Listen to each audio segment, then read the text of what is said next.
What's up, everybody, and welcome to Space Arena Ground Arena, where we cover Star Wars Unlimited from the ground into space. I'm BananaCrapshoot, and joined with me tonight are MrBen and Dan. How are you guys doing? I'm doing great. There's a lot to talk about, and I'm thrilled to be here to talk about it with you two gentlemen. All right, well, if you guys don't have anything specific you want to say at the jump, I think we'll just jump right in to the episode tonight. So we're going to start off with, there's been a lot of news the last week or so with Star Wars Unlimited. And to start off today, we got the quick start rules were officially released. So I thought we would jump into that first. I'm going to share my screen for that. Can we see that? We're good there. All right. Yeah. So I guess I'll just start scrolling through, and if there's something you guys want to stop and talk about, we can do that if that's cool. First of all, I love the art on the front of it. It makes for great radio, but I agree.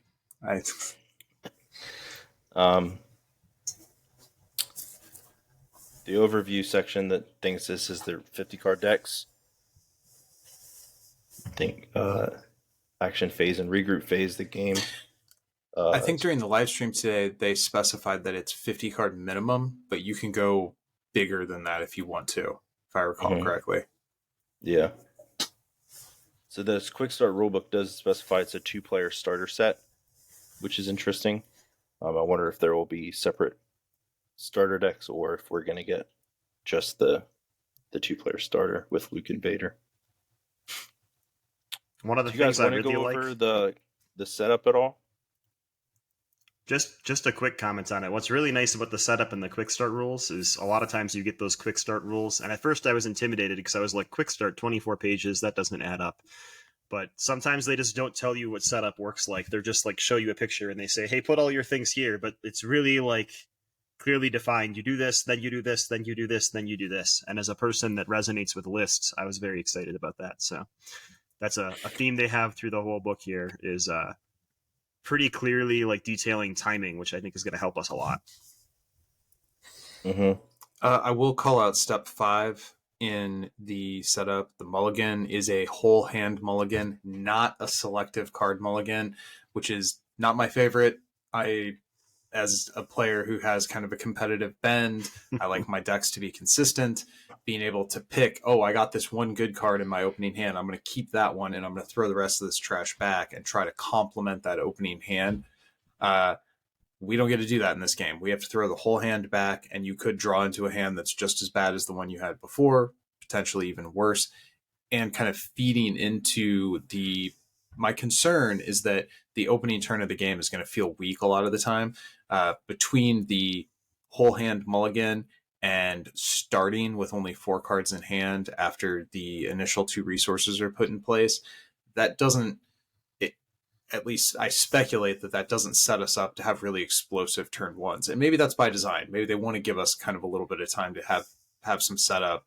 But I worry a little bit that you're going to go into the game and not have many options in hand and not have a lot of control over trying to dig for better options.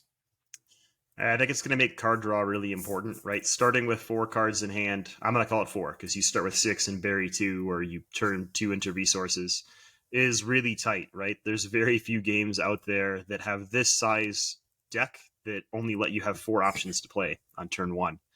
So yeah, you get 6 options and you bury like the worst 2, right? So if you get stuck with a bunch of high cost stuff, you could turn that into resources to start with, but those might be the bombs you need later in the game. So I have the same fear that like opening hands are going to feel maybe not even weak, but like choiceless, right? So we'll see how it goes. And I also wanted to point out that it says about the 2 cards you put into play as resources at the beginning, they are ready, right? They start ready. Just wanted to clarify that.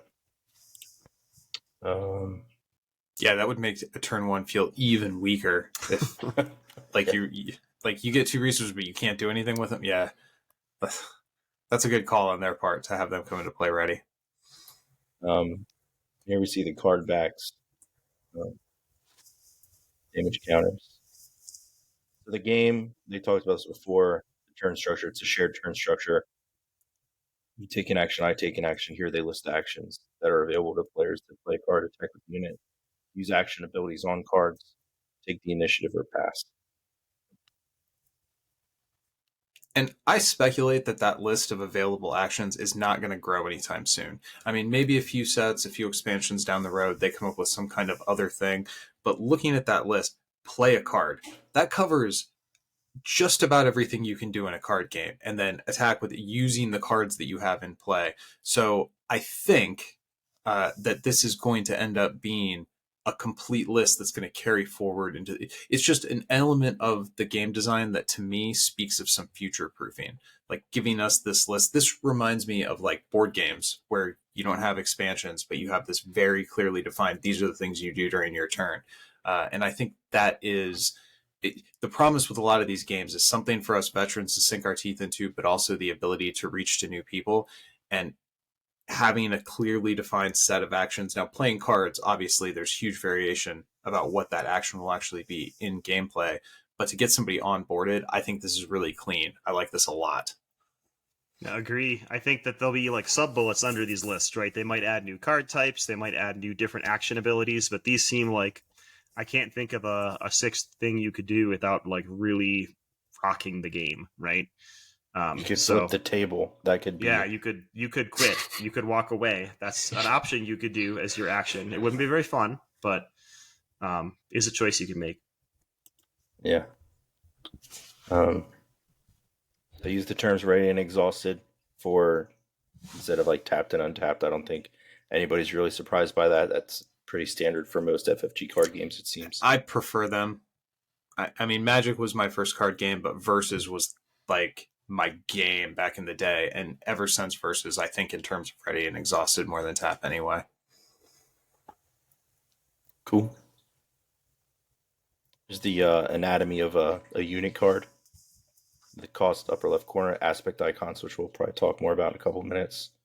The red is officially power, so I'm sure power and attack will be used in the community interchangeably.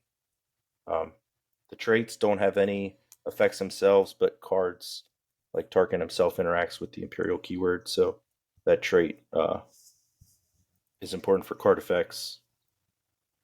Name the unique icons, that little star thing. And then the blue number is health, which is persistent. So when it's dealt damage, you put damage tokens on it, and then when it is dealt damage equal to or more than its health, it is defeated. And it says ground or space right on the card, so easy to spot which arena is which. What do you guys think about? I like persistent damage overall. I get that the old Magic the Gathering thing of like once you hit the break limit, the card just dies. Probably some of that, like that was probably the best idea available at the time. But like since then, everybody's played Hearthstone, and I mean, not that that's the only game that has persistent damage on cards, but that's probably one of the most prominent ones. And it's just I like that system so much better. I like having guys with like a big booty that can 2-for-1 or 3-for-1 cards because they stick around for multiple hits, and having that showed by like a health value that we have to actually. I get some people aren't super into having like fiddly dice or whatever to track damage on their cards, but I think the fiddliness of the mechanic is well worth the benefits here.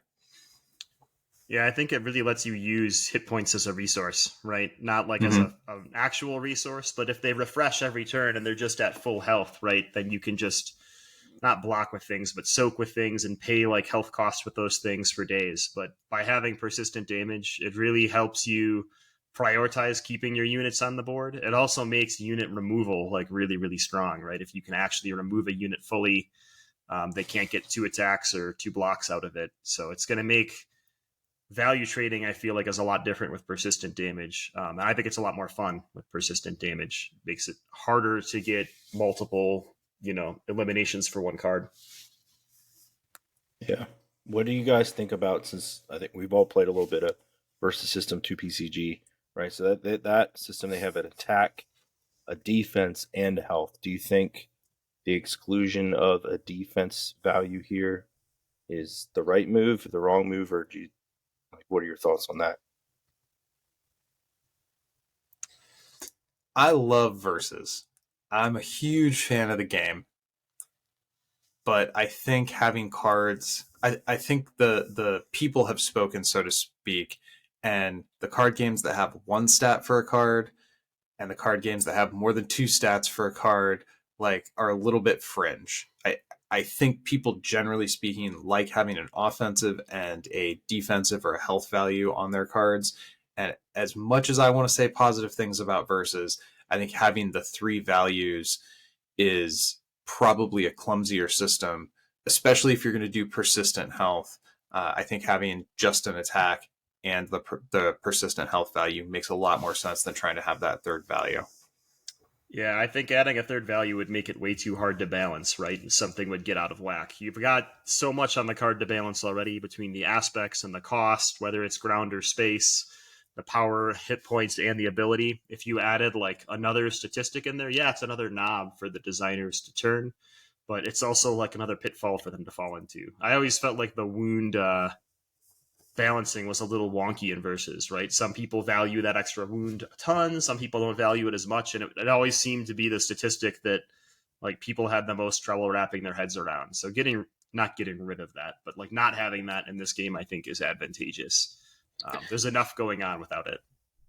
Well, and if there was a defense and then a separate health value, mechanically that's going to be a big change, but I think it kind of makes sense to think of that defense value as a way to prevent damage from touching the health. And this game already has that in the form of shield tokens. Yep. So that to me, again, I'm probably going to use the word elegant a lot here because there's a lot of things here that I really appreciate the simplicity of the game design here. And certainly using the shield token mechanic is, I think, a much cleaner solution to the, hey, I want to try to protect this guy question than having a defense value on top of the attack and health on the card. That's all fair, and I do agree that with the two stats over three. And one thing that you just said made me think of something I wanted to write down and forgot as a note for this tonight was one thing I find really elegant, and that is thinking of the players, and you don't really think about it, but like if you read Tarkin's ability, right, he searches the top 5 cards of his deck and he puts them in the bottom. Instead of having to waste time reshuffling and recutting every time you search, if this search mechanic is how all the search effects work in the game, where you search something, so many cards, and you put the rest in the bottom, you're saving like that little bit amount of time. Like in Dragon Ball Super, right? Like you're shuffling all the time through search effects. So like just those little things that make the game progress faster, and you don't have the slow down and hang ups waiting on your opponent to shuffle when he's taken 30 times and he drops cards on the floor and he picks them up, and right, like just that little bit of time, like you can see where the games are being streamlined in a timely manner because of it. Yeah, I sure hope my as long as you don't have a one of a kind card that gets shipped to the bottom of the deck on turn 1 and no way to go fish it out. Sorry, Yeah. Dan, I cut you off there, man. No, you're fine. I was going to say, I've seen a lot of people shuffle 3 cards for multiple minutes, so I'm worried about putting them on the bottom of your deck in random order. It can be kind of annoying, right? So we'll see. See how that goes with some players.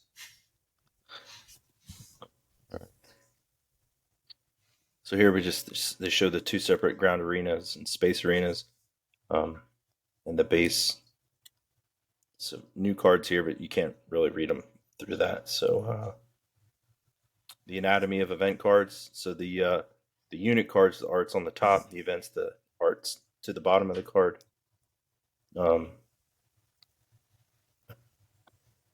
Just keep moving. I'm not crazy about that choice. Yeah, let's talk about that for a minute. Okay. It's the one thing I don't like. I get it. It does make the card immediately recognizable. And there's certainly been times where there's been art on a plot twist card that looked like a dude, and I thought it was a dude. Maybe versus is a bad example, but there's definitely been games where I've made the mistake of confusing 2 cards, like in a sealed in Final Fantasy. I've 100% done this in a sealed environment. But I also like uniformity in how my cards look, so I'm not crazy about this choice. At least it's not sideways, right? I would hope that not having powered and hit points, right, would be enough to tell you, hey, this is an event and not a unit, or it's something else and not a unit. I get that, like, looking at the cards we've seen, right, Tarkin has the green and black aspect icon, and the like graphic design on the back of his card is green and black. And this card here, Vanquish, has a blue aspect icon on the back of the card is blue. So, like, you can't have like a distinct color for events and for characters and things like that, because they're really trying to make that color pop so that everybody knows what aspects those cards belong to. But at the same time, it's very jarring to me. When I hold the hand of cards, right, it's nice because I'll be able to read it, but I also won't be able to see the art, which is the part I appreciate. So, I don't know. Well, it's Not going to be a big fan. mix. Yeah, when you're right. holding these cards in your hand, there's going to be art on the top for some, text on the top for some. And I think it's going to, once you've got these cards in hand, I think the moment to moment kind of glancing at your hand recognition is going to feel different than it does in other games. I might be blowing this out of proportion because I am the kind of person who gets uptight about little details like this. So again, I'll concede that this is a minor critique, but this is a decision I'm not super happy with. So in the Star Wars LCG, they did have cards of all sorts of different types, and it could become confusing because there were like 7 different card types or something. But the art was always in the top. But eventually, they did release like sideways cards, and that was always really funny. Your opponent's like looking at their hand, and then they tilt their head sideways, and you're like, okay, I know what's in your hand now a little bit. Yeah. So it's not that bad, but when you see someone like lifting up all the character cards to read their text, but not that last card, you're like, oh, that one's an event. Good. Well, you're only going to have 4 cards in your hand to start, right? So it's not like... Yeah. You just dump them all on top deck, right? Yeah. That sounds like an aggro player. Alrighty. Upgrades. Anatomy of an upgrade card. So similar to a unit card, but the stats go to the bottom, which that's a smart choice because then you can, slide it under the unit card it's attaching to, and you can see the bonuses you get from it. And the upgrades leave play with units. I've played some games that are different, right, where the upgrades detach and you can reattach them to characters. Here, it says, if the unit an upgrade is attached to leaves play, defeat that upgrade. So your upgrades are at risk when attaching them to a character. Yeah, is that the same in Versus System, right? Mm-hmm. Mm-hmm. Yeah. So you got to weigh the cost benefit there of the card and if it's worth the potential or not. Yeah, you are, by using equipment, or I guess in this game, upgrades, you are giving your opponent a juicy 2-for-1. They can crash 1 unit into that, and they get a 2 card. This lightsaber is 2 cost, for example, on top of whatever you paid for the unit. So you are potentially putting yourself at risk for like an eggs in one basket kind of situation.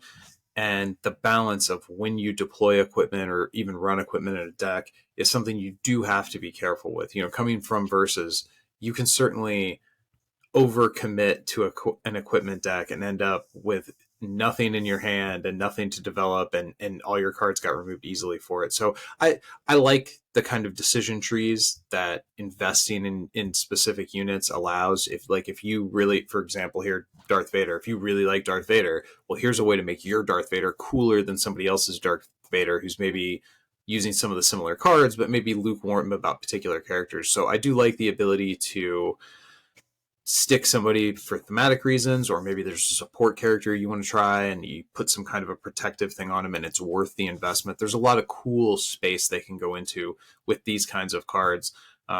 So yeah, I'm with it. I like how this interacts with Vader, right? When it's played, deal 4 damage to a ground unit and it gives him +3 attack, so he's an 8 attack. So if you play this on him the round you deploy him, he's deleting things. Yeah. And we can We can talk about it more later, but these cards with when played abilities, I think, are going to be like super strong, right? We talked about playing cards earlier, how it's an action. Said that units come into play exhausted, so there's no like summoning sickness, but they're exhausted. You'd have to ready them to be able to attack with them, so you're probably not attacking with them the round you play them, which means your opponent has an entire round to try to remove that unit before you get any value out of it. So something like this lightsaber, when played, can deal 4 to something. On the last page, there were those cards we couldn't read. If you zoom in, you can get like a really low res image of Yoda. Yoda has 4 hit points. So Vader's lightsaber on play, you can pay 2 to buff your character and remove a 3-cost character from your opponent. That's really strong, because even if your lightsaber goes away, you just got better value than your opponent did before they even got to use their Yoda to do some ability, right? So anything that grants an ability on play is really strong, because you choose when to play it, when to best use that ability. On anything that's on when defeated is also strong, but your opponent sometimes has the choice of when to defeat things unless you're value trading. So I think, yeah, the more upgrades we have with when played abilities, the more often I'll want to play them, is my guess.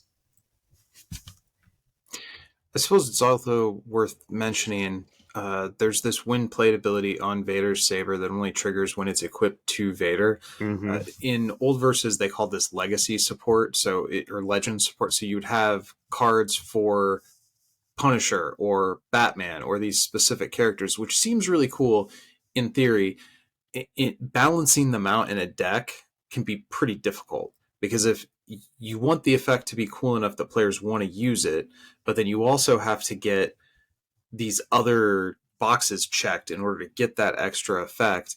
And in Constructed, likely you're going to be able to get there. Now, in Sealed or some kind of a limited format where maybe you open Vader's saber but no Vader, and it makes me wonder how heavy they're going to lean into this legacy support type of stuff. I suspect we're not going to see much of it in this first set, probably because you go a little light on mechanics in the first set, but also because it just makes getting the cards to kind of line up to get these bonuses. I mean, at 2 cost for 3/1, is Vader's saber worth it without Vader? I'm not sure at this point, but my guess is probably not. So I don't know how much we're going to see this like name drop specific type cards in this initial release. I'm hoping that the name specific cards are ones associated with leaders, right? We've seen a Vader leader, so you can sort of like not even have to worry about drawing into Vader, but just say, I know when I hit 7 resources, Vader's going to be on the board. So if this card's in my hand, I'll have a character to play it to. It gives it a little bit of consistency, right? If you were thinking of versus one, right, where there were specific cards for specific characters. In versus 2, you could have that as your main character, then you know they're always going to be in play or something like that. So hopefully it's not like too heavy into it, like you said. But if it's heavy into it just for the leaders, then I'm all about it. Yeah. I think it's likely we're going to see a Luke Skywalker one. In the live stream today, they talked about the art on this card, and then there was an art with Luke's lightsaber right next to it that they didn't mention, but like, come on. Like that's a pretty heavy-handed hit, in my opinion. Well, if you have Vader's saber, right, and they're the 2 starter leaders, then hopefully Luke would have some way to fight back. I think the thought of, do you play this if you don't have Vader? I think we'll have to see what other upgrades look like to try to determine like the value, like if that's worth it. So I don't think we have enough information yet. Here it talks about attacking with a unit. So to attack, you exhaust an attacker, you declare an enemy, right? If someone's in the same arena, if your opponent has a unit with Sentinel, you have to attack the Sentinel unit before you can attack the base, unless you have the, how do you say that, Saboteur keyword. Nailed it. And then if you have the raid keyword, it triggers at this time. Saboteur defeats all shields on the defender. And if an attacker has to restore, then you heal damage from your base equal to that value. And then here it also tells you when on attack abilities trigger. So keywords first, then on attack abilities, and then you deal damage. So Seems like it's cool. Like you said, they give you the timing for all this in the quick start. And it looks like you trade damage even if you're exhausted. So that's a big bump for, tempo aggro players. If they decide to just go face and your opponent has to waste their activations removing your units, you're still going to prick them back. So that's going to a really powerful thing to think about. Some games, right, if your unit's exhausted, then they don't damage back. Here, that's not the case. Do you know a game that has that kind of rule? Because I've heard this come up before, but I've never played a game where that's the rule. So Ashes, Rise of the Phoenixborn does that, right? You place tokens on those cards to exhaust them, and people can like focus your characters out by putting more tokens on them. But there, you place an exhaustion token on your character to strike back, but you can only do that if they're unexhausted. So that's at least one game that does it. I'm trying to think if I know of any other ones, but I'd have to go into my memory banks there. R2, get over here. And then it shows an attack example of a unit attacking a base and a unit attacking with another unit. But yeah, any other thoughts on attacking? I mean, pretty straightforward. Yeah, combat itself looks like it's going to be kind of what we've seen 100 times in 100 games, which is fine. Comparing small numbers to each other is a totally fine way to handle combat. I really like the interaction between Sentinel, Taunt from Hearthstone, essentially, and Saboteur. So you have this way to make it harder for people to attack, and then you have other cards that have this specific keyword, which if your opponent's not using Shields or Sentinel, Saboteur is a completely dead keyword.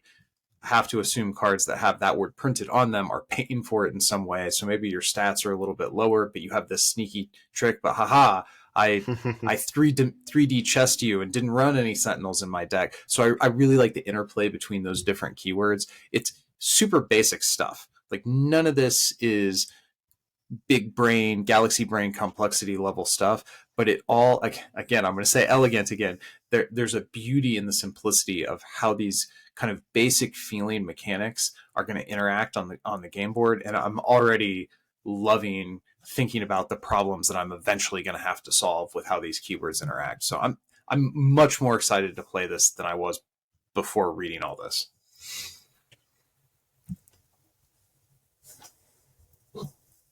I agree with that. Next thing, talk about action abilities. Some cards have, it'll say action, and it'll have a cost, and if there's a cost for it, and then this little arrow icon, which means you have to exhaust to use it. And then epic actions are actions that can only be used once per game. You can take the initiative. Only one player can do that each round. Taking the initiative means you go first next round, but it also counts as a pass action, which is different from how Star Wars Destiny had claiming the battlefield, but that did not count as a pass. So if you pass and I take the initiative, the round's over. Or like in Destiny, if you pass and I claim the battlefield, you could still do stuff. So, yeah. Any thoughts on that? Can you say that again? I think I interpreted it differently. So taking the initiative counts as a pass in Star Wars Unlimited, right? So in Destiny, that was slightly different. Claiming the battlefield did not count as passing. So if you and I are playing and you pass and then I claim the battlefield, you still have an action to pass or to keep doing things. In this game, if you pass and I claim the initiative, then the round's over, which is slightly different from how it worked in Destiny. I didn't see it say that. So here it says the players take control of the initiative counter, even if they already have it, meaning they will go first next round. After taking the initiative, you can't take any further actions, and you are considered to pass remaining actions. Right. But I thought the taking wasn't a pass itself, based on this paragraph at least. I could be reading poorly. I'm known to do that. I think the confusion point is if I say pass and then you say claim, I don't think that ends the round. I don't think that counts as back-to-back passes. I would have to then pass again once you send it back to me. So once somebody claims, that action counts as essentially as a pass in all subsequent actions. So at the bottom underneath where it says pass in the bold text, it specifies after a player passes, Oh, it does. if their opponent takes initiative, Interesting. it ends. Well, I have some verbiage they should add to their take the initiative paragraph. Okay. Yeah. Well, It doesn't that's describe actually it. really It interesting does say because that. if what you were trying to do is sort of have a staring contest or play chicken with the other person, like you have some threats you want to develop, but you want to force them to exhaust out some of their resources, so maybe they can't vanquish, to reference a card we just looked at, the leader that you deploy or the unit that you deploy, and you say pass, and the next person goes, oh well, I can sacrifice my whole turn and just say claim, and just punt to the next turn. That's kind of an interesting interaction that I had not considered before.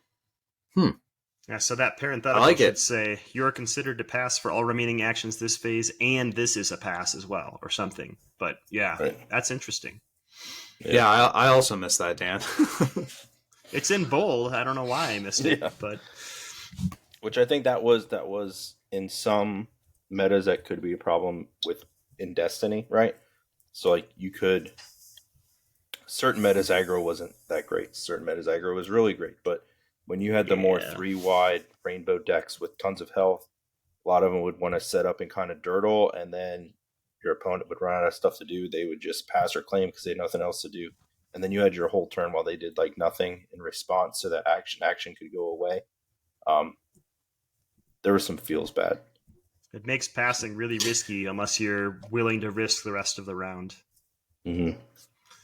Well, and just based on the commentary during the 2 live streams, it seems like they really want to avoid the type of play pattern where one player can write a symphony while the other person has to bear witness. So this mechanic feeds directly into that. And yeah, it kind of just punts. Like if we're playing this game of chicken and we both like claim and pass right away, okay, well now we're basically in the exact same situation with a couple more options to look at.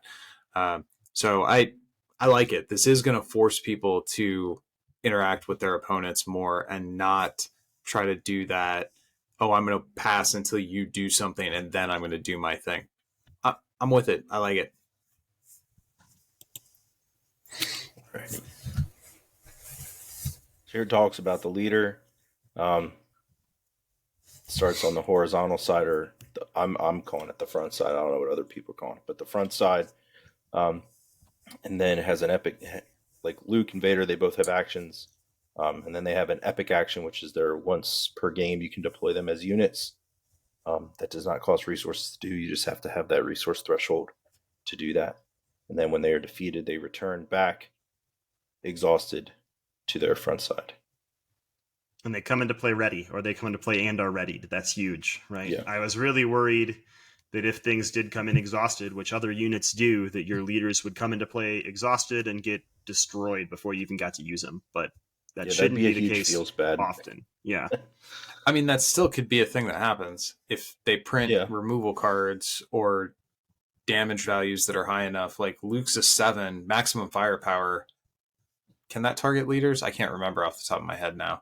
But presumably there's going to be some cards, some removal options that will be able to target leaders. So as soon as you do that epic action, it's like, oh, I've got this juicy free card to attack with, but your opponent still has that one last chance to stuff your dreams. And I think that moment right there is going to be where a lot of stories about this game are born, where people are, oh, he had it. Yep, maximum firepower just says unit. It doesn't specify non-leader unit. So there you go. Yeah, you could maximum firepower Luke. That definitely could happen.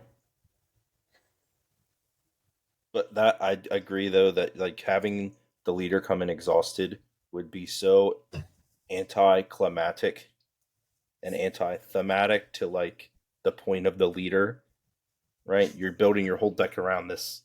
This leader gives you 2 aspects to build your deck and the whole like ability chain, right? Like Luke winning the shield, you're going to build your deck around that concept.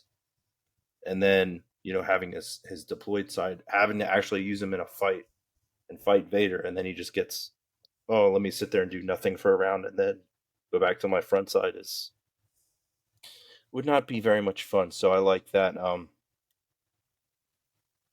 they come in ready so you can hopefully use them. I think the timing, right? That's going to be a game within the game. is Mm-hmm. the timing of when you deploy your leader, like when in the round, when is it safe, when is it not safe. That's going to be a game within the game. I think that'll be interesting to see develop. What are your guys' thoughts on, before we move on from the leader, the concept of the leader and how it's implemented in this game versus other games like the main character in Versus System, or the leader in like Dragon Ball Super or One Piece TCG? Like, how do you think the way the Star Wars Unlimited leader, um, how do you think that compares, Dan? Um, it's a bit different, right? You don't get access to their full ability right away, and there's a bit more telegraphed here, right? Of once people know the card pool, they're going to know once we get to 6 resources, I have to deal with this 4/7 threat. They also feel a little bit more single use, right? I play a lot of One Piece, right? Your One Piece leader starts out right away, basically starting turn 2, and you can attack. That leader can just swing for lethal every turn to put some constant pressure on your opponent. It's a little bit different here. But the leader also seems to affect deck building a little bit more, and really like gives you a better decision point of when to flip that leader. Comparing to versus, where you're almost always trying to gain XP and level that leader up, there's very rare situations, at least in my experience, where you wouldn't want to do that. It's a little bit different, but I do like how they've incorporated the leaders here. I think the epic actions are going to be fun. I hope we have epic actions that aren't, and maybe this isn't first set material, that aren't always just if you control X resources, but if you do this really cool thing, now you unlocked your leader. If you do this other really cool thing, or if this bad thing happens to you, now your leader comes in and saves the day, right? That would be really cool too. So I think there's a lot of space to grow on the leaders, especially having these double-sided ones. Ben? I am not a fan of effects that ask me to exhaust a horizontally oriented card. It's going to be confusing for some players. It's not going to be pretty for my uptight eyes, but that's kind of a minor critique. I agree with Dan. I am not thrilled that they have leaned so heavily into hit a resource threshold, get a free dude. That's I hope they play with that design space and do more with it. Again, I agree with Dan. Probably it's not set one material, but a girl can hope, so to speak. Overall, I like that games are trying to do these things where you have a central figure that, like, this is my favorite character. I think I mentioned this on the show already before, but like in the original Versus system, I wanted to play with Batman, and it was kind of hard to play with Batman because you get him out, he dies right away, and it's like, okay, well, I'm playing with all these other guys that aren't the guy that I want to play with. And so if you want to sit down and play a game with Leia or Chewbacca or Padme, depending upon how deep into the popularity tier roster these leaders are going to go, I think that's really, really cool. And even on the undeployed side, you still get to see that card art. You still get to see the character that you've identified with, that you wanted to build your deck around. So overall, I'm pretty cautiously optimistic about how the leader system works. I want to get my hands on the cards, be able to actually like sink my teeth into it before I can fully say where I think it stacks up with a game like Versus, which I think does this leader system with the main characters like borderline perfectly. I really, really like how it's implemented there. But then again, like a game like Argent Saga also kind of had a leader system, but they were a lot more passive. So I think what Star Wars Unlimited is doing really well is they're giving you that passive kind of cloud effect throughout the whole game of the leader, and then you have this one big spike where he actually comes out and does something cool, and then they retreat back to their undeployed side. Overall, I think it looks really cool. It's going to depend a little bit on how willing they are to mine some of the interesting design space there. If all of these are just hit a resource threshold, flip them, and get a decent sized unit, I could see that getting a little tedious pretty quickly. But I have faith that that's not what they're going to hand us. I'm really glad they decoupled your loss condition from your leader being defeated, right? That they could have very easily had the leader hold those 30 points of health or something that the bases do. But it makes it a lot riskier to like play with and use your leader, right? In Ashes, it's similar to Argent Saga where they have a passive ability and then they just kind of sit there and they can block once around to like save a unit and they just like build up the damage pool. But here, like you said, the leader gets to be aggressive. They get to get into the action. I like to see it as they're like sitting in the base, giving commands, and then eventually like crap gets real, and they're like, all right, now I got to go defend the base because my schmucks aren't doing it. And I think that will be a really cool moment. At least that's my headcanon. I like it. So the game starts with the action phase and then goes to the regroup phase, which is the end of the round. Draw 2 cards from your deck. A lot of games draw 1, so draw 2. It's nice. Take a card, play it as a resource, and then ready your cards, all your cards. And then you jump into another action phase. Anything on this? I think that'll take Not learning. the biggest fan. Oh, sorry. Go ahead. No, Dan. no, I'm about to say the same thing as you, I think. I'm not the biggest fan of drawing cards at the end of turn. I don't know why FFG loves that. Like, just let me refresh my hand at the start of my turn. Maybe that's pedantic. I don't think it is, though. So the only 2 games I've played that do this are Marvel Champions, and I guess the only 1 game I've played, Marvel Champions, and it looks like this game, right? You draw at the end of your turn or the end of the round. And for some reason, like, I mean, I've played not maybe 100 card games, but pretty close. I've played too many TCGs.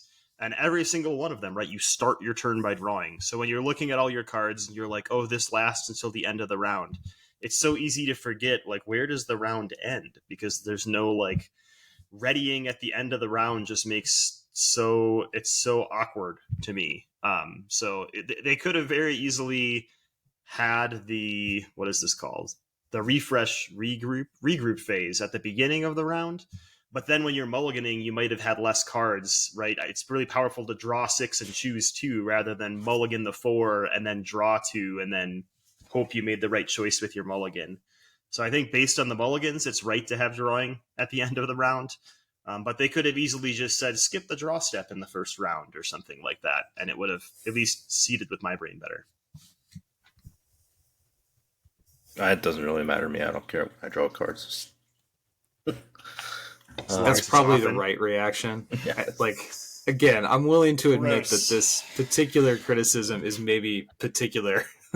So I think really, if you want to look at mechanically where this probably comes from is in here. It says earlier, like, resources come into play exhausted, except for setup. They're ready. So if there's card effects that allow you to play more resources, they enter play ready. So really here at this resource, a card step, really you put it into play face down, exhausted, and then it readies when you're ready. So I think you do that. I don't know. Maybe it's something with turn structure, and I don't know. It doesn't really matter to me. Just action phase, regroup phase is gonna all blend together anyway. Aspect icons. So most cards have 1 or more. They showed the aspect. They named them, the colors and the little symbols. They can be referenced by card abilities, and this is the base of where we're going to go for deck building. The 6 aspects are vigilance, aggression, heroism, command, cunning, and villainy. I think we'll get into deck building here in a minute, right? There's a little section on custom deck building, but anything on aspect icons? Not really much to say, I don't think. It's fine. Yeah. I'm happy with it. They didn't go with factions. Right, in the LCG there were rebel cards, Jedi cards, and like smuggler cards, but then it was really hard to have Han outside of rebel and smuggler, and then you couldn't get Han in all your different colored decks. But here, like, I can easily see a commanding Luke and an aggressive Luke when he's pissed off, and a heroic Luke and a vigilance Luke. Some people will be excited for villain Luke. I don't know. People are weird. Cunning Luke, right? You can imagine characters being developed differently for different aspects and having like a different twist or like spin on that classic character. So I'm pretty happy with that, as them not leaning super heavily into faction. It certainly makes it harder to describe like the factions. So I think it's going to be even more important that the factions have like an identity. When I'm explaining this game to someone and I show them a red card and they're like, "Oh, that's a Sith," and I'm like, "No, there's red guys that are good guys too." It's very confusing. So as long as they have an identity with the color, that's going to be really cool. Mm-hmm. I feel like the names could have probably been selected with a little more care. I think it was a conversation on the Discord when somebody pointed out that like making a stream overlay or something, trying to just reduce all these down to the first initial. So, I'm talking about this. It's CCAVVH is all the different factions. So the quality of life having like really distinct names, I think I would have appreciated. But at the end of the day, we're probably going to call this like red, blue, yellow, and green anyway. Yeah. So it's That's fine. my guess. Yep. I guess I do like the way heroism and villainy will never appear on the same card, and they're sort of used as almost like a modifier of the character. Like in this moment, Luke was behaving dark, or in this moment, Anakin was behaving with heroism. So using those as kind of a signifier, almost like a theme staple. That's cool. I'm with that. Like overall, their aspects, they're fine. Yeah. All right, moving on. So here they talk about unique cards. There was an interesting moment in the stream where they said, all right, if I have the leader Leia and I have the unit Leia, they're two different cards. Can I have them in play at the same time? Because it says you can only have one copy of each unique card. It doesn't say character. So the question was asked on the stream today, can you have the leader Leia and the unit Leia in play at the same time? And they said, we'll talk about that later. So, just my assumption would be no. Like that seems like a slam dunk obvious answer. That's weird that they said talk about it. Like, okay, cool. I wonder what they're gonna do with that. But the way this is worded, like you can only have one copy of each unique card in play, makes me think you would be able to have two of the same character. I mean, why even have uniqueness at all then, though? Like, if I can have two different Leias and be like, oh, they're not the same person. Well, but they, like in, at least in my opinion, the whole idea of uniqueness is less a mechanical balancing thing and it's more about theme. There's only one Darth Vader. There's only one Batman. And that's why you have to reduce down. So if this is like, well, they're two different cards of Leia and that's okay, then it just completely flops on the theme side of it. And it makes me wonder why it's a mechanic at all. That's kind of a strange answer. Always two are there. No, so I completely agree with what you're saying, but also I've been watching a lot of Clone Wars lately, and the Jedis in that show like are just jumping all over the battlefield. So they should totally get to be able to like be in the battlefield in two spots, slashing battle droids, right? So I agree. I would hope that it's like you can't have two of the same character in play. The only thing that unique does then is prevents you from having like a super powerful effect that stacks multiple times, but Yeah. It lets them make unique characters stronger if you can't have two different versions of them in play at the same time, which I would hope is what they do. I guess we'll see once they clarify. It's hard to really have a strong opinion when we know there's information they haven't given us yet. Yeah. And then the other thing on this I mean, page, I'll try. Yeah. The other thing on this page they talk about when your deck is emptied, you don't automatically lose the game. Anytime you would go to draw, it kind of works like Hearthstone. When you go to draw a card and you can't, you take 3 damage to your base for each card you would draw. So if your deck's empty, when you go to draw 2 at the regroup phase, instead you deal 6 damage to your base. So mill could be a thing, but it's not how you're going to win the game by, oh, my deck's empty, I automatically lose. You can still potentially win the game. So thoughts on that? Thumbs up, yeah. I think it's healthy. Yeah. We're all in agreement? Yeah, having a consequence for running out of cards is cool. That consequence probably shouldn't be losing the game. I like it. Yep. Card abilities. Talk about the action abilities. We touched on that. Triggered abilities have when or on, so on attack when defeated, when played.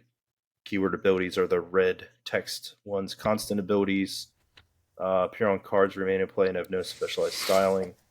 And they are active as long as the card is in play. And event abilities are the stuff that happens when you play an event. All pretty standard stuff, I think. Um, Are there any card mechanics that you think of as like staples that aren't kind of covered by this list of generic, vague card mechanics?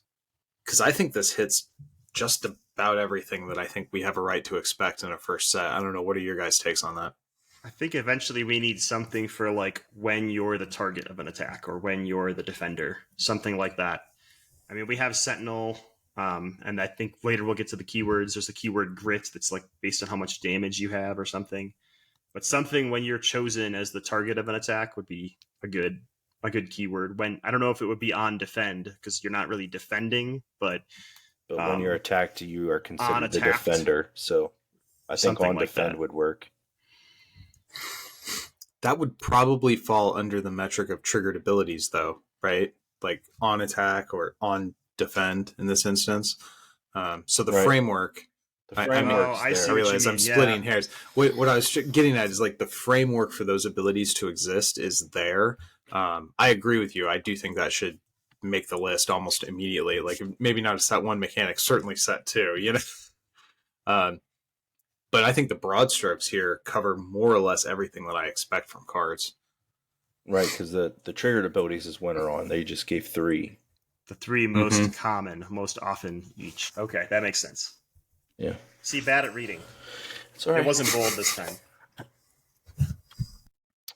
Next, we start touching on custom deck building. Your deck must include 1 leader, 1 base, at least 50 cards. 3 copies of any card is how many you can have in your deck. Your leader provides you 2 aspect icons for deck building, and your base gives you the 3rd. And that's the cards you're probably going to most have in your deck. Most cards, units, events, and upgrades have 1 or more aspect icon on them. You can include any cards of any aspect, but if you do not have that aspect on your leader or your base, then you have to pay a 2 resource penalty for not having that icon on your leader or base. And if there's, they mentioned in the live stream, there are cards that will have 2 aspect icons on them. So if like you're building Luke and you have vigilance, heroism, so blue, white, and we'll say yellow or cunning, and you want to add red cards to your deck, you're going to pay a 2 resource penalty for that. And if there's a double red card in your deck, you're going to pay a 4 resource penalty for that. So, thoughts on the initial custom deck building blurb? I approve. Yeah. I'm Seems optimistic. like a really versatile system. It's not hard to go outside of faction if you're trying to get some kind of a wacky like Jank combo. You might call it unlimited, right? Your deck building is unlimited. This is really good in draft or sealed because you can use any card you open. What I worry about is this makes balancing really hard, right? Not only are you balancing cards within the color they're designed, but now you have to say, okay, well, does this card break something in another combo? And is that breaking only worth 2 extra resources? Like it's a slippery slope, and I could easily see there becoming cards where it's just like, well, all 6 colors should obviously include this card because even at +2 cost, this card is so good. So it's going to be a tricky knife edge for balance. So I'll be excited to see how they do it. We don't know anything yet, but like nothing I've seen so far has made me be like, wow, this card's going to be in every deck ever. So it'll depend on. Oh, we haven't shown our surprise yet, though. So well, now, yeah, that card's gonna be in every deck ever, specifically because it was on this show. But yeah, I don't really have anything else. They give an example right there. I'll have the link to this in the show notes. I'm sure everybody that's listening to this or watching this has already seen this, but give examples on what would constitute having to pay the extra. Which look at the icon on your leader and your base. If you don't have that in your deck, you're going to pay the penalty. So or double. And then they go over credits, and then it's a trap art, and then I know that's the best part of this book right there. Yeah. I can't go past that too fast. You were all about the art up front. I was waiting for this the whole time. This is pretty So happy. amazing artwork, actually. Like the If that's a leader, I'm meaning that. I don't care. Unless there's a new gun ray, I'm Akbar right there. that is happening. Like yeah, that's good. And this is this is good stuff. All right, the keywords. So this is some other good stuff.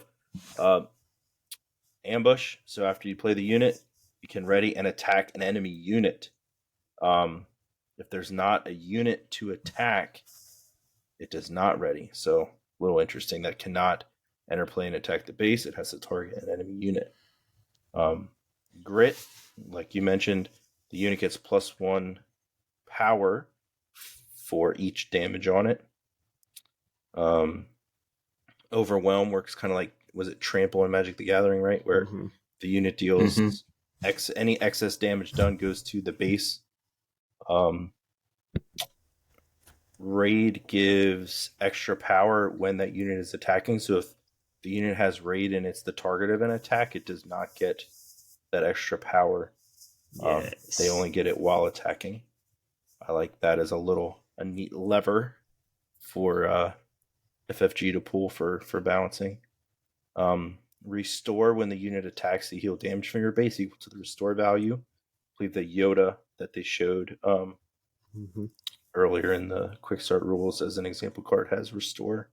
Saboteur we talked about, Sentinel we talked about, and Shielded. When you play that unit, it gets a shield token. And earlier it did say, so in Saboteur it says defeat all shield tokens, plural. So you could have multiple shield tokens on a unit. And then when it talks about shielded, when a unit would take any amount of damage, discard 1 shield token from it. Thoughts on the keywords? I think it's a pretty good group of interesting and mechanically good keywords for the first set. Covers what it needs to cover. I'm happy. Yeah. Any other quick thoughts on the quick start rules before we move on? I'm glad they're out there. Read these before Gen Con comes up, right? Let's play. Yeah. All right. I think what I'm gonna do is go up to the top. So we'll leave that there while we go over. The next thing we want to talk about is the live stream. FFG had a live stream today, so they put the quick start rules live, and then a few hours later they had a live stream. I think what we'll do is we'll each go over like a point or two that we thought was interesting from the live stream. So I'll hit the first one. They clarified the global 2024 release is going to be simultaneous global release. So the people that were hoping for a Q4 US release, I'm sorry to tell you, you're going to have to wait till hoping Q1 2024. Yeah. You need to go off planet, right? Global. So if you go to the outer rim, you can get some. You go to the outer early, rim, you know, you can get it those early. smugglers. Right? Stay out of the core worlds. You gotta. I get it. Ben, you want to hit an interesting point from the live stream today? So they did clarify that game time, while the reason a lot of us were talking about 7 minutes being a likely or potential game duration, they clarified that your typical game is going to fall into the 10 to 20 minute range, with maybe control mirrors being much longer, and the aggro decks where somebody's deck fell apart, you can certainly steamroll somebody quickly. And I think that's important. Like, I think a sub 10 minute game probably isn't going to be beefy enough. So I like that 10 to 20 minute time period. That feels just about right, where it's not going to overstay its welcome. You can certainly get multiple, like a best of 3 in at tournaments. I think that's a really important detail, and I'm glad they clarified that today. Dan, do you want to? Yeah. So one of the things that I like, they did talked about this quite a bit, but it sounded like the development for this game, whenever they like came to a conflict and like what decisions should we make or how should this work, they kind of went to what feels better or what feels more Star Wars. So that's going to make things really intuitive as players are playing the game. As one of those rulesy players, I know that I'm always going to find edge cases where I have to submit a rules question, but it's going to make teaching new players and playing sealed games go a lot smoother when cards just do what they say and do what's intuitive. So I'm super excited for that because it encourages casual play, but also makes it so it's not complex for us nerds to get into. One thing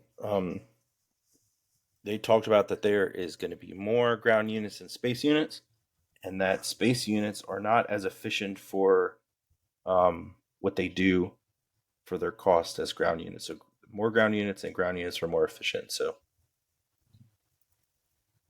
we'll have to keep Did an eye that on. seem a little bit backwards to you guys? Yes. Because when I'm thinking about it, I'm like, okay, a stormtrooper on the ground has a smaller attack than a Star Destroyer up in outer space, but ground units are going to be generally like a little bit more juice stat wise, and space units are a little bit more suppressed stat wise. That to me feels exactly backwards. I hope that this is something. If FFG's listening, they said that we all say that they're never listening to this, so maybe they are. But I hope that that's something that changes over time, right? Maybe they want us to focus on like learning how 2 arenas works, so focus on the ground for now. But remember, you have to defend this other lane, right? It's kind of like a MOBA, right? You got to defend both lanes. But at the same time, like that sort of makes you not want to focus on space if you know you're getting less, bang for your buck, unless your opponent doesn't have any defenders there. I was really excited to play with that in deck building and see, well, is it viable to just, go all in on space because my opponent's not probably going to defend. They're probably going to try to go 50-50 and they might draw into the wrong things. Well, now it looks like the answer is definitely not, because if you go all into space and your opponent goes all into ground and their cards are all one up on the curve, then you've just lost by building your deck that way. So I hope that that's like an intentional decision for set 1, but then in the future that ground and space can become more equal, because my favorite parts of Star Wars are like spaceship dogfights and stuff like that. So I don't know. Yeah, they did talk about how early on, like you could pass each other and just there would not potentially be games where there's no interaction. If I build all ground and you build all space, so I think they leaned into this a little bit to guarantee some back and forth, some interaction. So I think it was a mechanical thing. And just to clarify, I actually like the idea that the 2 arenas have sort of distinct use cases. Maybe, for example, one way they could balance it out is maybe ground units are a little bit more efficient in terms of the raw stats that you get, but the coming into play effects, the kind of like extra bonus, the abilities and the spice on top on space effects, maybe the stats are a little anemic, but you get poppier and stronger effects when these units come into play.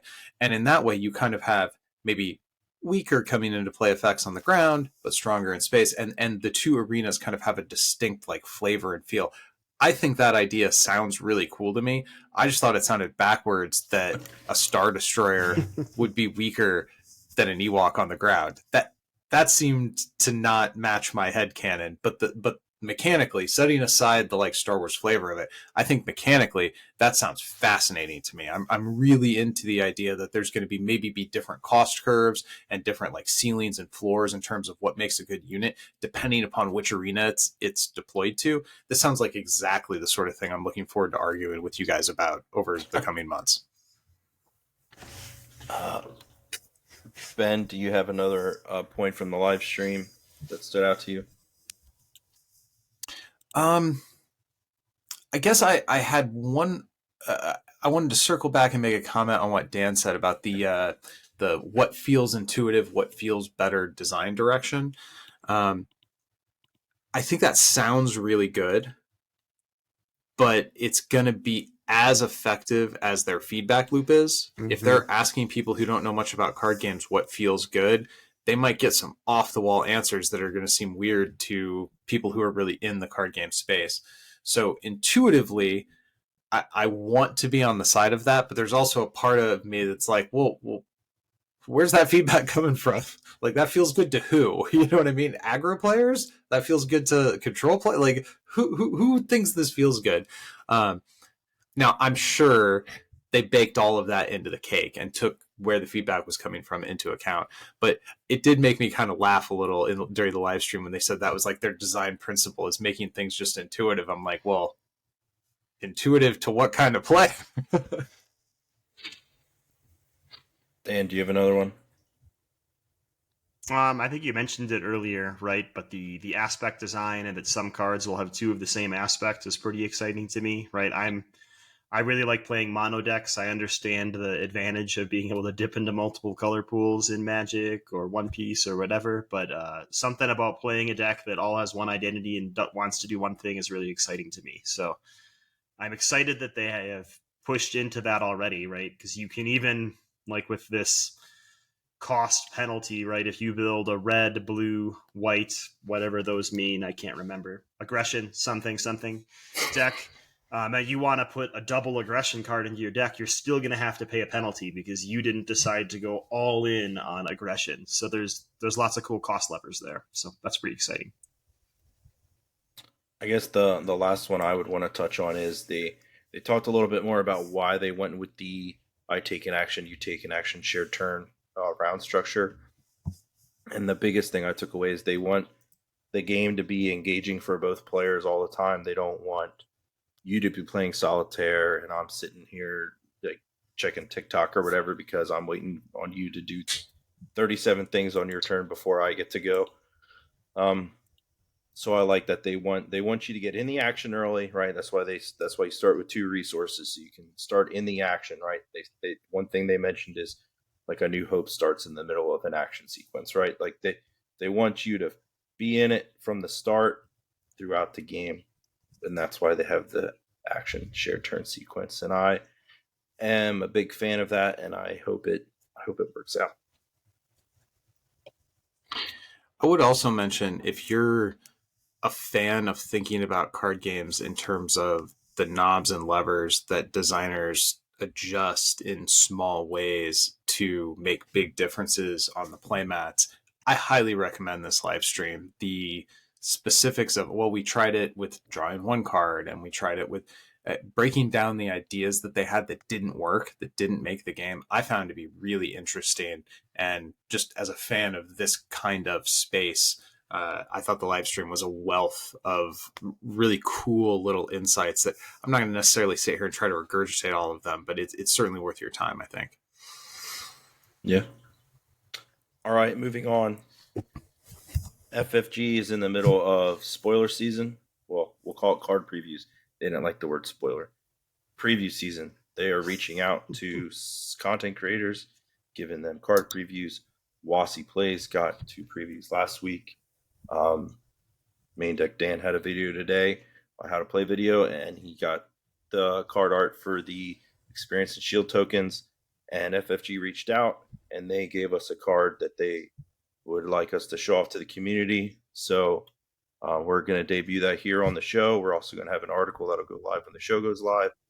So people that don't like listening to the sound of our voices or looking at our ugly mugs, they can just get the card from an article. So I'm going to bring that up on screen now. And then, Ben, do you want to go over the card, what it is, the stats, Sure. And then we can all talk about it? All right. So this is a 4-cost aggression villainy affiliated 3/2 space unit that has a win plate effect. You may deal 3 damage to a space unit. Good card, I think. Best card art we've seen. Oh, I have lots more to say. I was just trying to keep it short for the description. Dan, what are your initial thoughts on the Imperial Interceptor? Really good card. So we can kind of see what they're saying about stats and about space being maybe a little bit weaker than ground, right? Comparing stats to other cards we've seen, like the Yodo we talked about earlier from the Learn to Play guide. I think that was a 2/4. But cost 1 less. So you're getting slightly lower stats, but that when played, that deals 3 to a space unit when this card enters the arena, ETA, is really powerful, right? If you can play a 4-cost card that also removes your opponent's 3-cost card, so now they have to eliminate one of your units because you just had a 2-unit swing in this arena, that's really strong, right? Eliminate a sentinel unit, eliminate some threat that could take this out before it gets to attack. Seems really, really good. The art is wicked, so I love that. The stats are a little low, right, compared to the other cards we've seen. We haven't seen, more than a dozen cards, so it might turn out that these stats are just average, and some of the cards we've seen are like slightly above on stats. But anything that enters play and deals damage, I think, is going to be really strong. It is in games with persistent damage and games like Hearthstone. I'm glad it's limited to being a space unit, right? That's going to make it so you probably want to hold this till there's a space unit you can damage. Otherwise, you're not getting the full effectiveness of this card. But I think this is going to be a really strong card based on the stuff we've seen so far.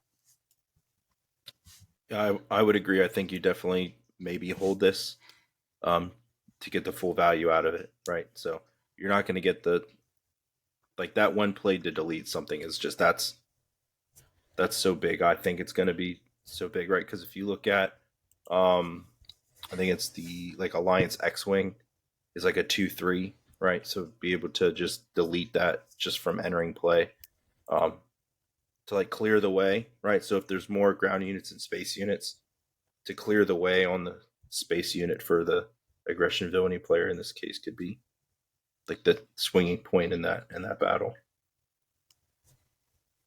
I love the card art. I think even so the top of the tie, this is great radio, of the glass panes, you can see the reflection of the nebula in the art. It's just, I like it a lot. Ben? I agree that the card art is fantastic. I like that all 4 of the lasers are firing at the same time. You can almost hear the sound effect of the Imperial Interceptor kind of screaming over you. I'm really impressed with the card art. I do want to disagree a little bit with something Dan said in that this is an understated 4 cost. If you only look at the cost and the attack and the hit points, then I agree. It is a little bit understated. But when you calculate in everything that this card does, I think you're getting exactly what you're paying for and maybe even bonus. So let's first acknowledge that in order to get full value out of this card, your opponent has to have something in play in the space arena. If they don't, and you're just playing a 4-cost 3/2, then you're probably playing the game wrong. I cannot imagine a scenario where you feel good just playing this out as a 3/2. So your opponent does have a little bit of control over how much value you're going to be able to get from this unit, but it's control in the kind of so your opponent's choosing to not play any space units. Okay, I'll take that. So I don't think it's super relevant control, which means the majority of the time, this thing is actually, you're going to be paying 4 and you're going to be dealing 6 damage. Now, if I pay 4 for a maximum firepower and I get 6 damage out of it, I think that feels pretty good. So while 3/2 in terms of, yes, you're overpaying a little bit for the stats you're developing on the board, the 3 stats and damage that you get to throw over to the enemy field, if you could attack with this thing one time, you just paid 4 and did 6. I think that's an absolutely fair exchange rate. You're getting what you paid for. And the fact that it can be broken up into potentially 2 removals means you're getting even more than what you paid for. If you could attack with this thing a couple times, maybe put a little damage on the base as well as the units, I think you're just money ahead. I just have nothing but good things to say about this card. The only criticism that I have is that it does require your opponent to set it up for you by doing the simple thing of recruiting a unit to space. Other than that, I think everything about the card is golden. I think that so I probably misspoke. I shouldn't have said that this isn't a bad card. I don't think it's a bad card at all. I think it's a great card as well.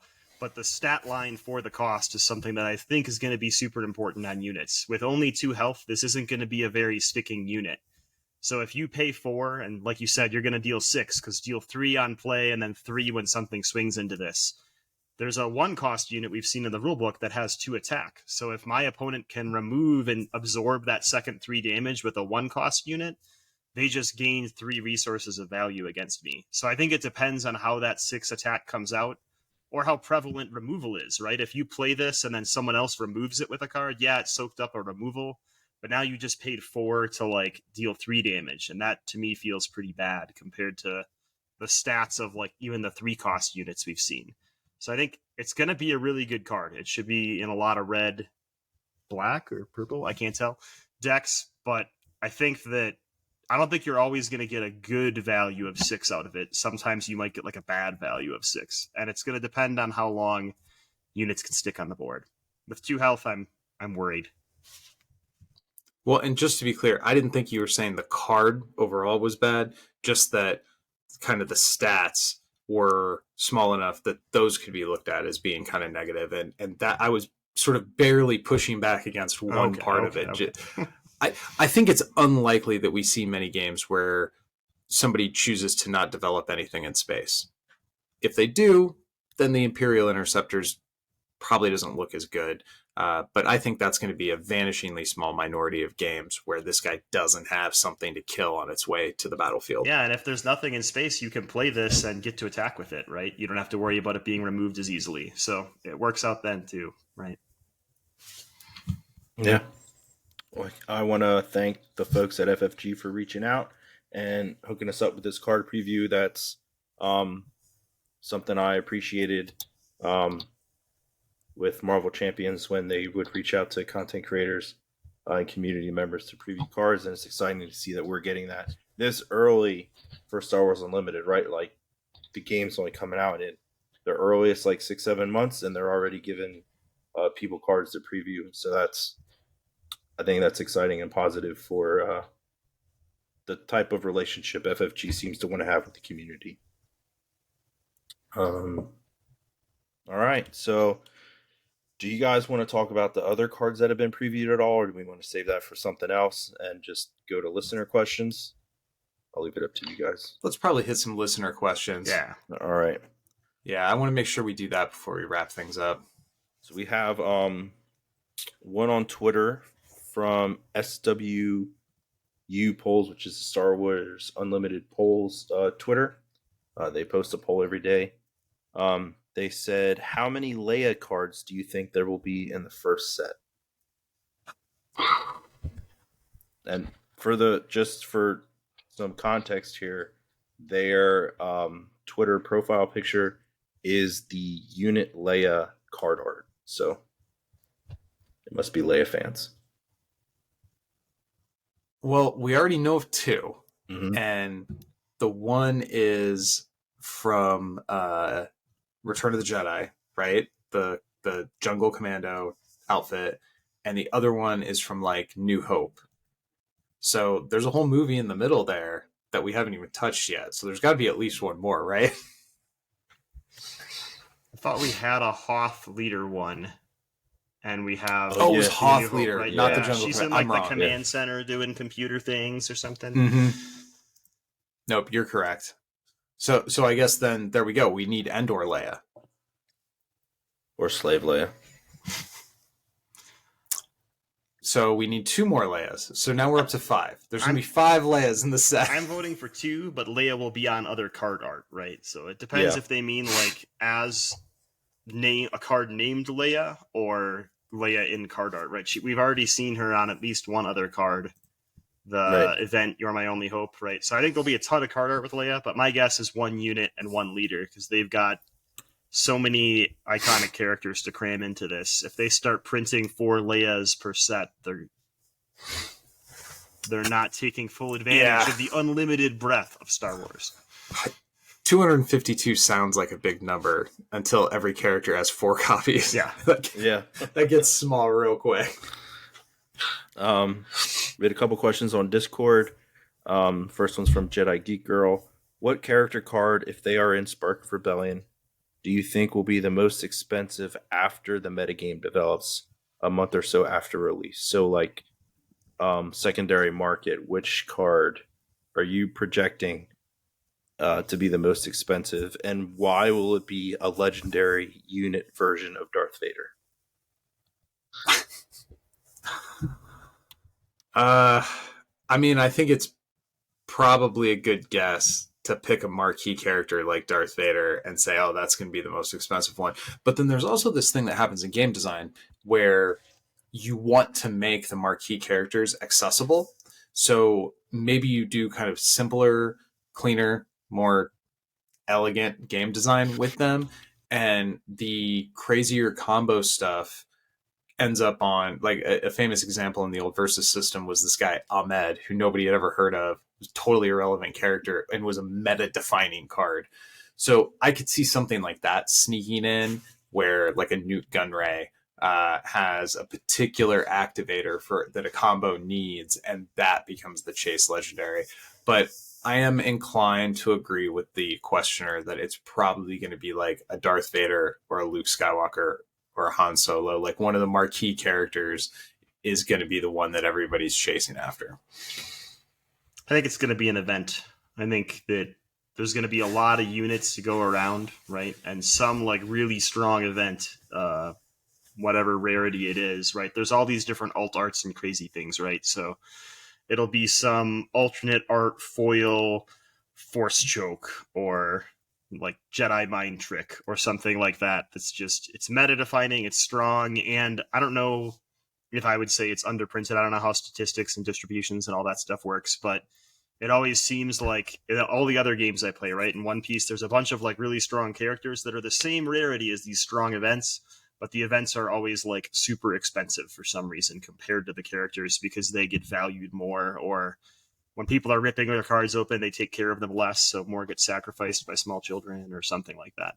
So my guess is an event. Jedi Mind Trick, I'll say. I don't even know if that's a real card. I hope it is. My guess is going to be a Death Star space unit that just says like something ridiculous, like epic action, you win the game, but it costs like 20 resources. So, we have another. I could see a Death Star being like the Desolation Angel from Magic, where it comes into play and then it KOs all the resources. Ooh, like that would be very like on point thematically. Ooh, that would be. I think I would take the table flip as my next action. Rev Maverick, shout out. What initially drew you to the Star Wars universe, and what aspects of it continue to captivate and inspire you? Ben, we'll start with you. What about Star Wars initially drew you, and what about it continues to captivate you? I actually don't remember a time in my life where I wasn't a fan of Star Wars. We had A New Hope on a VHS cassette when I was a kid that I like watched over. It had that and the first Indiana Jones movie, and I watched it until like the magnetic tape broke.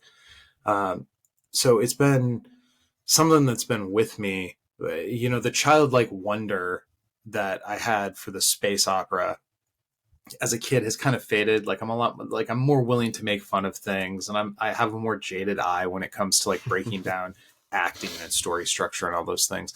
But at the core of it, if you look at just A New Hope, like what George Lucas accomplished was taking sort of the spaghetti Western formula of like popcorn, action, adventure, Captain Blood, swashbuckling, and transporting it to the deep past, but with technology that looks like it's from the far future, and at the same time packed in a religious sect, an oppressive governmental body, politics of the era, a mentioned civil war, the Clone Wars, and this republic regime that ruled for 1,000 years. And all of this is just like, yep, totally. I'm on board with all of it. It is, as critical as I can be about specific dialogue and various things, it is almost an unthinkable masterpiece what was jammed into this one movie, all of this world building. And as somebody who loves stories and loves fantasy and is kind of just an overgrown 8-year-old, Star Wars has been one of those mythologies that has proven itself to be an unexhaustible resource for just joy in my life and to share in the lives of my kids. That's a good answer. Dan? Similar story, right? Watched a lot of Star Wars as a kid. My first memory of like Star Wars just exploding my life is my elementary school had some like horrific carbon monoxide leak when I was in like 3rd grade. And my parents worked at the hospital, which they just tested everybody and bussed a bunch of kids home and said, hopefully your parents are home to watch you, because that's how the 80s worked. And I got to be home alone with like my neighbor who was also home alone for like a week, right? Our parents came home at night and took care of us, but all day we were just home. So we just watched Star Wars every day and played with like the action figures and, biked to whatever it was back then, some local Walmart, and bought a bunch of them. And we just had a blast, right? For like a week straight of nothing but Star Wars in the middle of the school year. And from that point on, me and that friend have just been like bonding over Star Wars for 30 something years. So now I get really excited about it because my kids are really into it. They're really into Clone Wars and Rebels right now, more into the cartoons than the live action movies. But someday they'll get there. But right now they're really into the cartoon animated series for Star Wars. So it's generation spanning, which is really cool. Mm-hmm. For me, I think it was the like I remember watching A New Hope like on VHS when I was like 5 or 6, right? And I think it was like seeing like Vader and Obi-Wan on the Death Star with their laser swords for the first time as like a kid in his Ninja Turtle whitey tighties, on the sofa.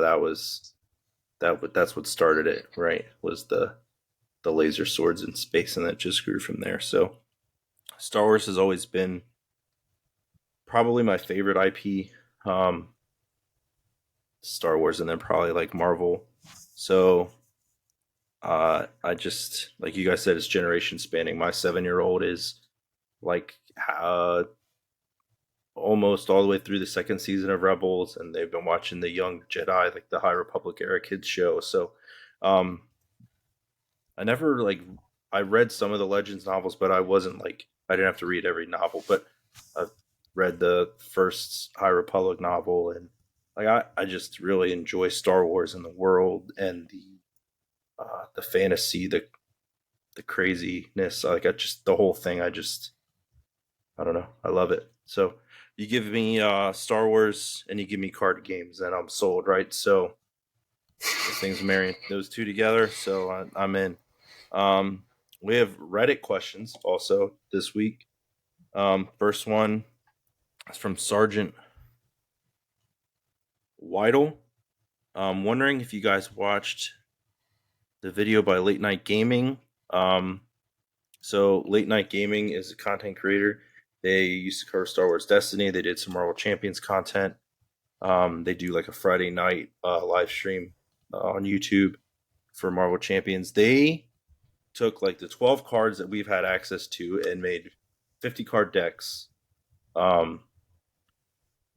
and have been playing TTS games from when the quick start rules were leaked. And they did you guys see those videos at all? Did you watch the Late Night Gaming? So I think it's cool, man. Like to put that effort in and to be that excited. Like I'm not gonna yuck somebody else's yum. Like more power to you. But those games are probably not the best advertisement for this card game. Like you've only got 12 cards. They're supposed to be 252.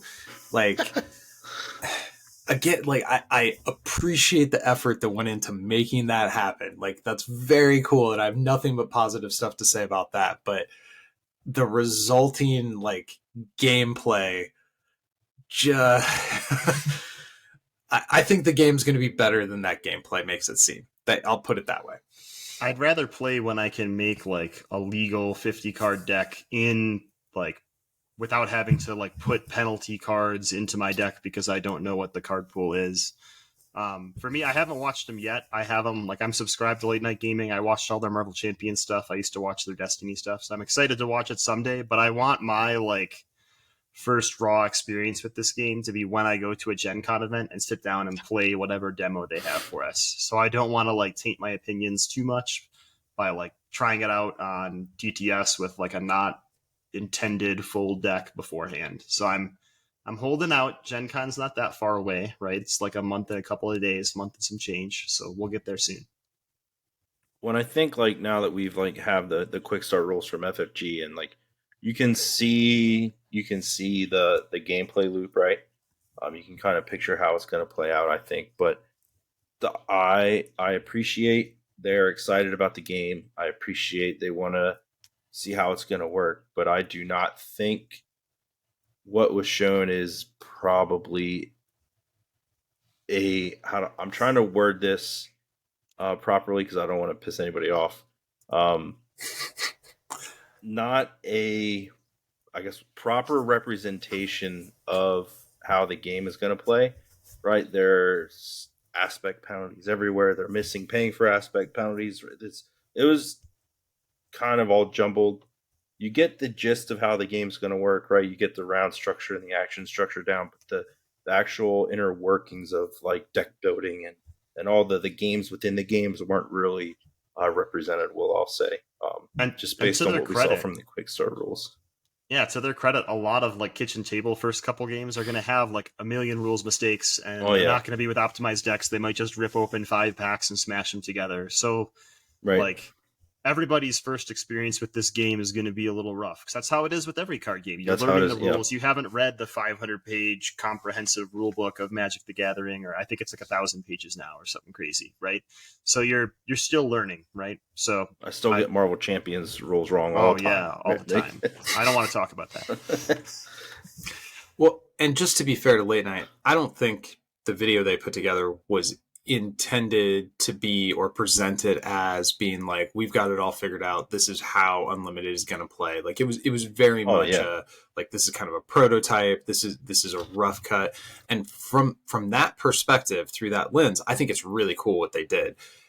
It's just, if you take it away from that lens and you just look at the gameplay as they played it, it's like, oh, this doesn't look like the best game. But I think we all acknowledge that what 5% of the cards is not going to be the best game. So Well, and they even, overall, cool experiment. Like nothing but positivity going towards those guys for the effort they put in. yeah, I mean, Poem and McBobber, they even said, during the video, like, yeah, we know this is rough, we know this is janked up, but we just want to play the game, right? So I mean, we get it. I think we get it.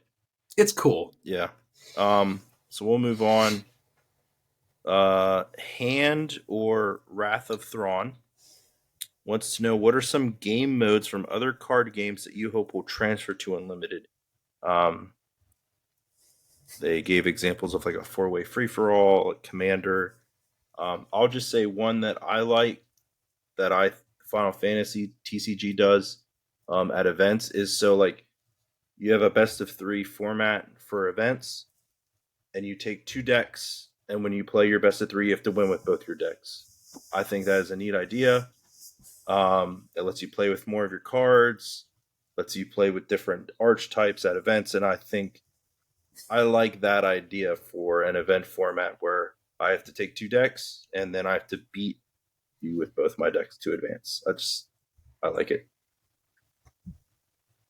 So, Dan, do you have one?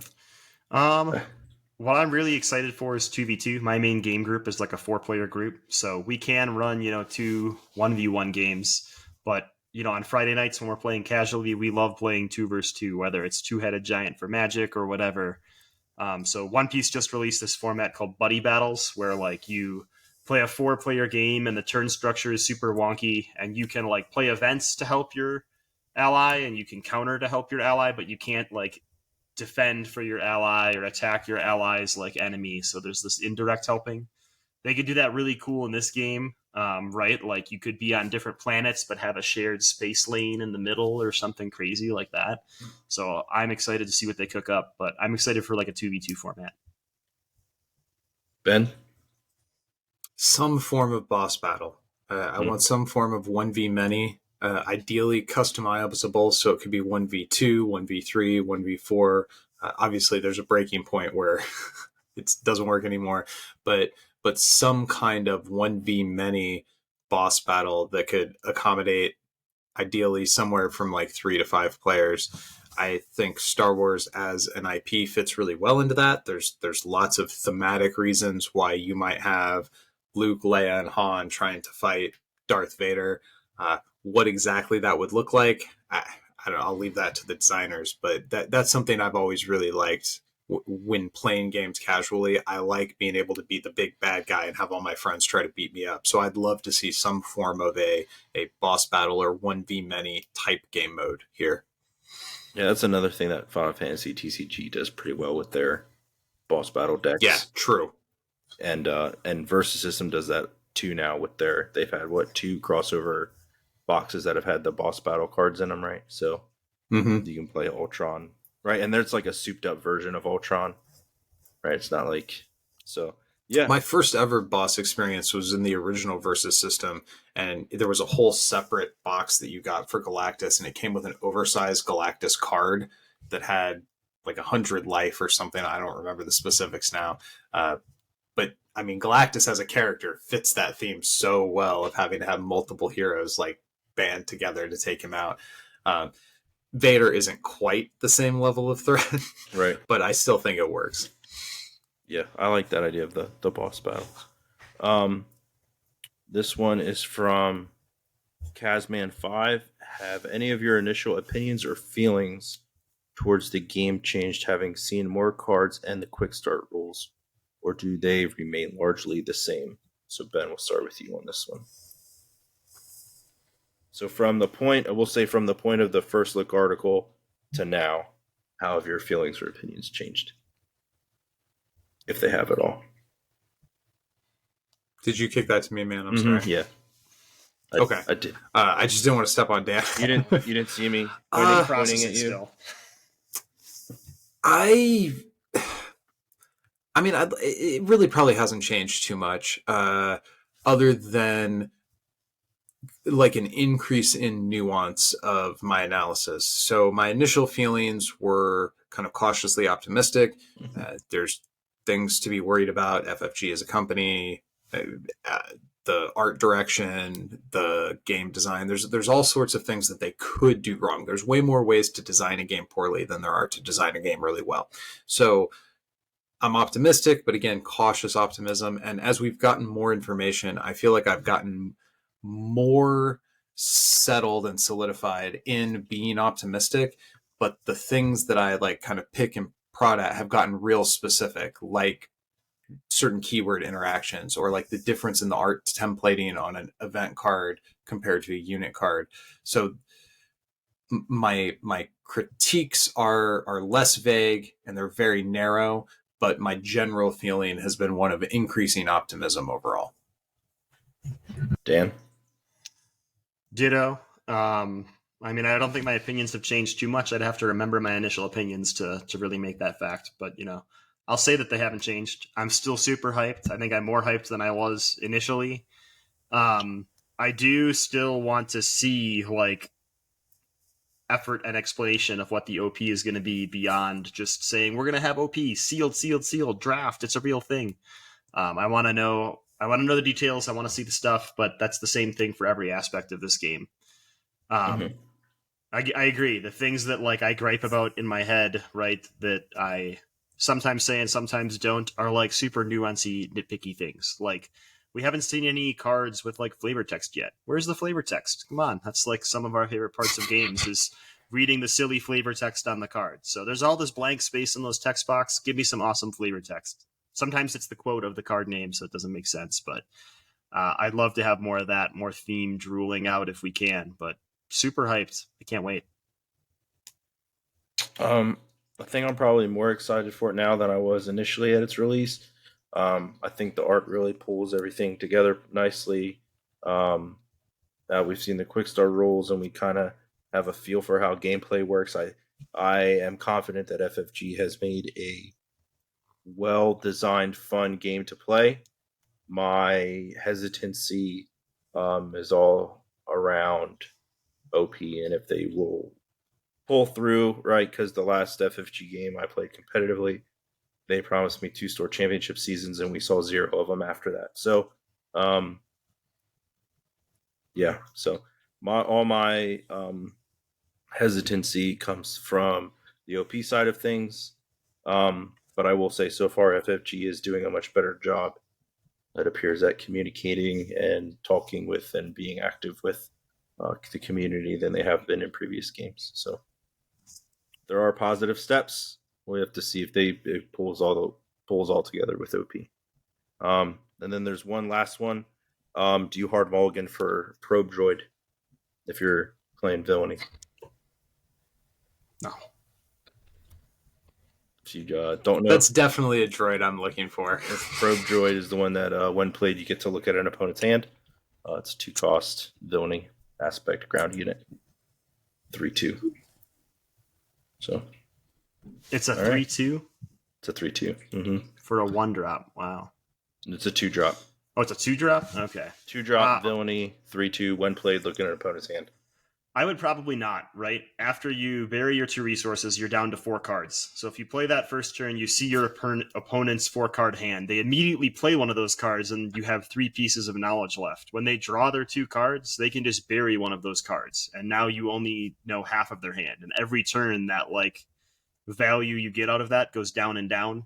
So when you say, would you hard mulligan for it? In my mind, I'm thinking if I don't draw it, I throw everything away looking for it. The card's not good enough for that. If I have, like a mediocre hand and I know I could draw it, then maybe. But I wouldn't hard mulligan, just throw everything away every time looking for it. It's not my style, I guess.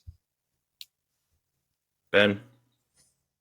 It's hard to know what else, without knowing what else is in the deck. Like, how bad is the composition of my initial hand? It's hard for me to say that I would base my entire mulligan decision on that one card. That being said, I think I am a lot more of a cheerleader for this card than Dan is. 2 cost cards essentially function as 1-drops in this game because we start with 2 resources. And generally speaking, in card games, opening turn cards are not going to be the most powerful. But I'm a huge fan of being able to look at my opponent's hand, know what their resources are. If they start burying cards in their row to cheapen my information, like if I look at your hand and your response is to then take those cards that I know about and bury them in your row rather than making decisions based on what's best for you, I feel like I came out ahead on that. Hard mulligan, that's probably a bridge too far, but this is definitely a card I would be happy to see in my mulligan, and depending upon what the rest of my deck composition is, I could see mulliganing for a card that gives me that little jump start on cognitive information to get that advantage over my opponent. I don't know that I hard mulligan for it, but I think I'm not happy if I see it, right? So, or I'm not unhappy if I see it. We've seen now like 20 cards. We gotta see. I think this maybe will be a common card in set 1 play, but we have to see the rest of the card pool to really make decisions on that. That's it for questions. I think that's going to be it for the show. Do you guys have any last words before we wrap it up? No, you guys are just a shout out to you, Banana, for keeping us alive on TikTok and Reddit and Twitter and like all the things. Like, I get to show up and talk. This is the fun, easy part. You're doing all the hard work, man. So shout out to you. Ditto. Thanks. So that's it for Saga this time. So drink water,